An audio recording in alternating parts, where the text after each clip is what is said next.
What we are seeing is just a very light dusting in the city of Toronto, but areas north of the city could see accumulation. So let's get into it and show you what's going on. So we're starting off with these very gusty winds up to 60 kilometers per hour. And you can see that we're also dealing with a snow squall warning and a special weather statement. So let me break it down for you. The snow squall warning encompasses these areas highlighted in red. That's Owen Sound, for example, and Barrie. You can get about 10 to 20 centimeters of snowfall.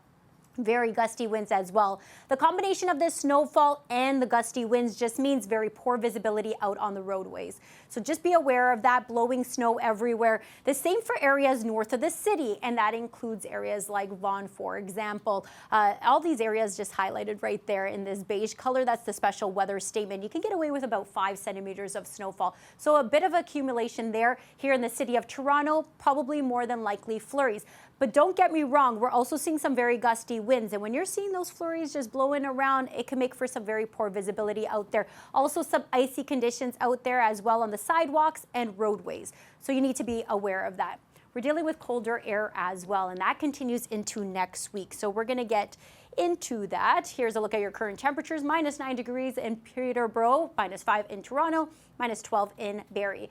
But what does it actually feel like at this moment? When you step outside, it's going to feel much colder. It's going to feel closer to about -14 with that wind chill, closer to -20 in Barrie and -24 in Muskoka. So you get it. It is cold out there. It's going to remain cold all day long. So make sure you do bundle up as you're headed out if you haven't headed out just yet. Keep warm. Put on those layers because it is a cold one. Of course, there's always that risk for frostbite staying there outside for a very long amount of time. Now, it's -4 degrees right now. Today, that'll be our daytime high, but feeling much colder when we do reach that daytime high. -7 degrees in Newmarket, -9 in Shelburne.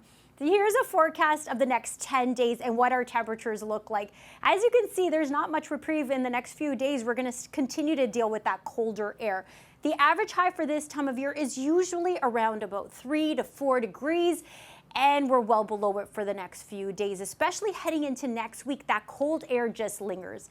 Now our futurecast. Our futurecast is showing us this blue stuff, and we all know what that is. It is snow. We're seeing these streamers off the lake. It's bringing us snowfall. We're going to see an accumulation in certain areas, like I mentioned, north of the city.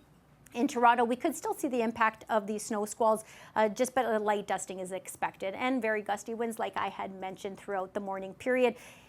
Kind of weakening throughout the afternoon, but still quite breezy. -1 degree on Friday, 2 degrees on Saturday, so we are slightly warming up back to seasonal. Night flurries are expected, and then heading into Sunday, things do dry up slightly, but -1 degree will be our daytime high, and then we get colder by Monday, sitting at -4. And that day, on Tuesday, we could see periods of snow. That's a look at your 7-day forecast.